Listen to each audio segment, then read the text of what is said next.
L'invité de ce Smart Impact, c'est Daniel Oubary. Bonjour. Bonjour. Bienvenue, vous êtes le cofondateur d'Incom, coopérative d'activité et d'emploi dédiée aux chauffeurs VTC. Vous l'avez créé il y a un an. Avec quelle idée? Racontez-moi. Exactement, Incom a été lancé le 1er mai 2025 lors de la fête du travail. Notre volonté, nous, ça fait plus de 5 ans qu'on travaille sur le secteur du VTC, c'est d'améliorer la condition sociale des chauffeurs. Et aujourd'hui, avec Incom, on propose le meilleur statut pour les chauffeurs VTC. Alors, c'est quoi le modèle économique, modèle social d'Incom? Bien sûr, donc avec Incom, les chauffeurs vont pouvoir accéder au statut d'entrepreneur salarié, permis par une coopérative. Oui. Et l'avantage de ce statut, c'est qu'il permet aux chauffeurs de garder la liberté qui lui est chère, tout en ayant les avantages du CDI. Ça permet également d'avoir un salaire qui dépend du chiffre d'affaires généré. Et c'est ce qu'on propose avec Incom. Également de plus avoir à gérer tout l'administratif avec une application disponible pour les chauffeurs.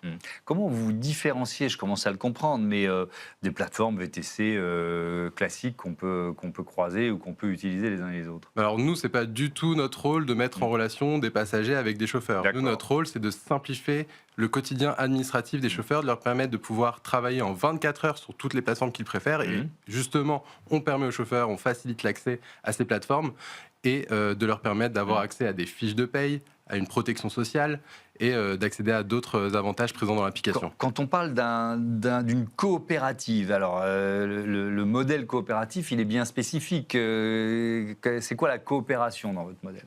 Le modèle coopératif permet du coup aux chauffeurs d'avoir accès à ce statut d'entrepreneur salarié, mais également de pouvoir à terme, de pouvoir accéder à un statut d'associé, de pouvoir D'accord. participer aux décisions stratégiques.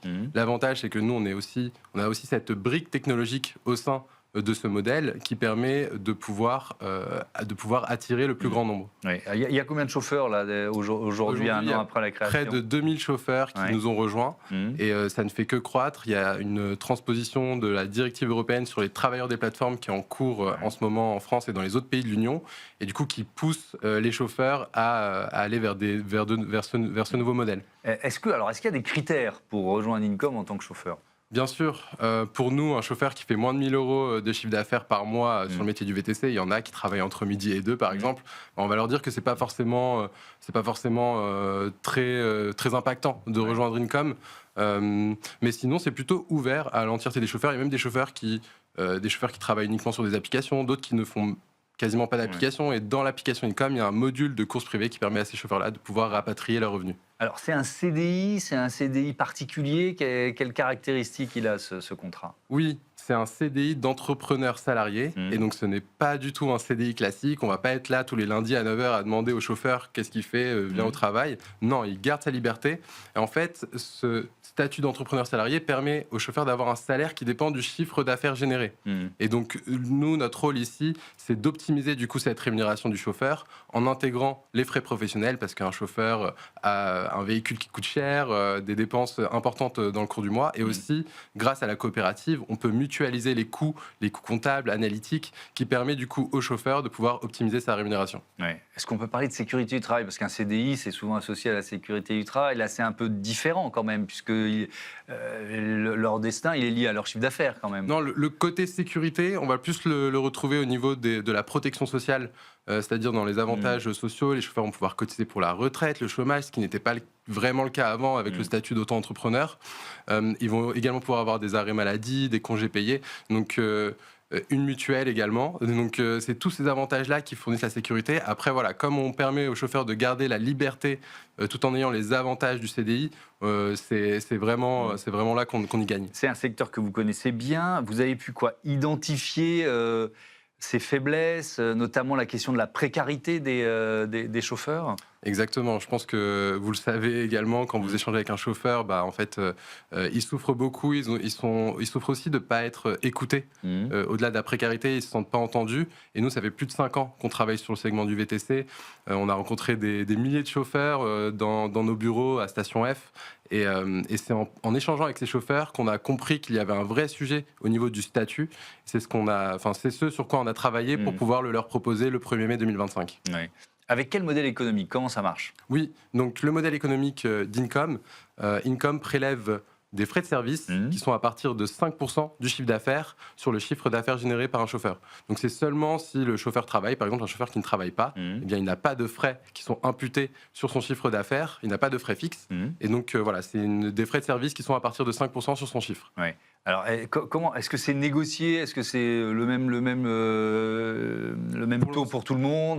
Pour l'instant, c'est le même taux pour tout le monde. Ouais. C'est en fonction du chiffre d'affaires du chauffeur. Plus le chauffeur va faire un chiffre d'affaires important, moins ce taux le sera. Ouais. Et donc, ça permet d'aligner nos intérêts avec ceux des chauffeurs. Notre volonté, et c'est ce qu'on est en train de réaliser avec Income, c'est qu'on a des chauffeurs ultra qualifiés qui rejoignent la plateforme et qui rejoignent Income et qui permettent de fournir des courses de qualité. Ouais. Combien ils gagnent? C'est quoi le salaire moyen d'un chauffeur VTC aujourd'hui? Le salaire moyen, donc, ça dépend. Il y a des chauffeurs qui font ça à temps plein, à temps partiel. Mais on va dire qu'un chauffeur va générer environ 4 000 € de chiffre d'affaires, surtout en ce moment avec la saison haute.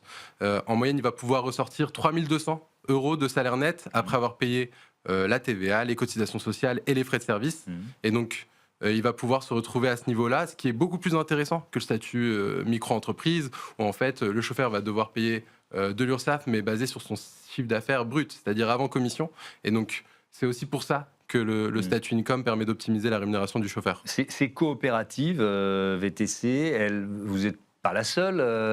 Ça devient le nouveau modèle. Qu'est-ce qu'on peut en dire du développement de cette offre alternative? Nous, on est convaincus que c'est le futur du travail en plateforme, ce statut salarié hybride.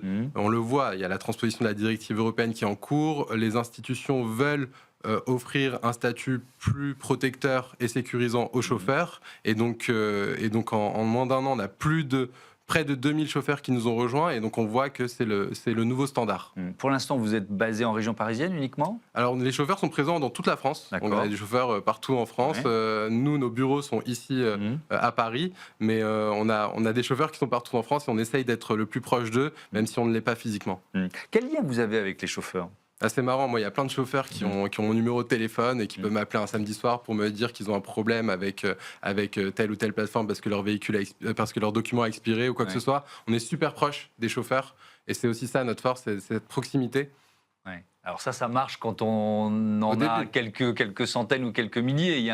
Mais est-ce que vous avez intégré à votre réflexion justement le fait que si ce modèle devient un peu plus massif, il va falloir garder un lien avec les chauffeurs? Moi, j'aime bien avoir ce regard terrain parce que ça me permet de comprendre ce qui se passe, d'être au courant des différentes choses. Après, oui, bien sûr, je ne gère pas tous les chauffeurs de la coopérative, sinon ce serait ingérable.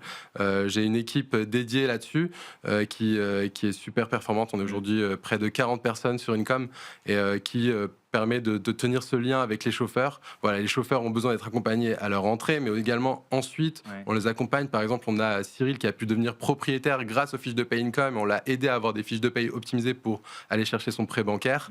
Ou Farid qui a pu passer d'une Toyota à une Tesla et qui aujourd'hui fait 50% de chiffre d'affaires en plus. Donc des success stories, on en a. Mais pour ça, on a besoin de les accompagner en effet.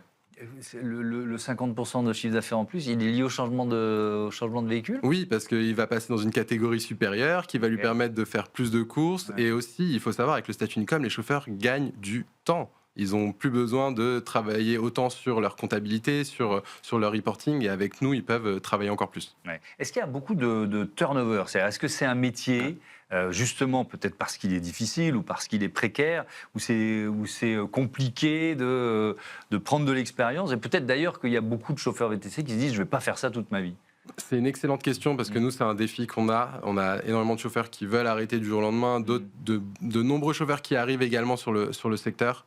Et donc, nous, notre défi, c'est de pouvoir faciliter l'onboarding, mais également l'outboarding de ces chauffeurs le plus rapidement possible. Et oui, beaucoup de chauffeurs sont attirés par l'attractivité du métier, mais en réalité, ce métier est quand même assez dur. Il faut travailler de longues heures. Il faut pas compter ses heures en général quand on fait ce métier. Et parfois avec des saisonnalités qui peuvent impacter le chiffre d'affaires. Est-ce que c'est un métier qui est plutôt perçu comme un métier de passage ou de transition? Pas forcément. Pas forcément. Pas forcément. On a des chauffeurs qui font ce métier depuis plus de 10 ans et qui arrivent à avoir une évolution en développant par exemple une clientèle privée qui leur permet de générer un chiffre d'affaires plus important. On voit quand même une évolution, ça dépend, mais certains le font de manière transitoire et d'autres le font avec une vision long terme et nous on est là pour les accompagner dans le développement de leur carrière. Un dernier mot tiens, sur l'IA, l'intelligence artificielle. Il faut une question IA dans toutes les interviews maintenant. Elle est déjà dans le modèle, comment vous l'utilisez? Elle est déjà intégrée dans le modèle, notamment pour analyser les chiffres des chauffeurs, vérifier qu'il n'y ait pas d'erreur, mais également à terme pour permettre aux chauffeurs d'avoir accès à un support 24 heures sur 24 et 7 jours sur 7. Il est déjà présent 7 jours sur 7 avec des humains, mais 24 heures sur 24, les premières réponses seront fournies par l'IA en effet. Merci beaucoup Dany Elhoumary, à bientôt sur Be Smart for Change. C'est l'heure du débat de ce Smart Impact. On parle d'économie circulaire dans l'industrie.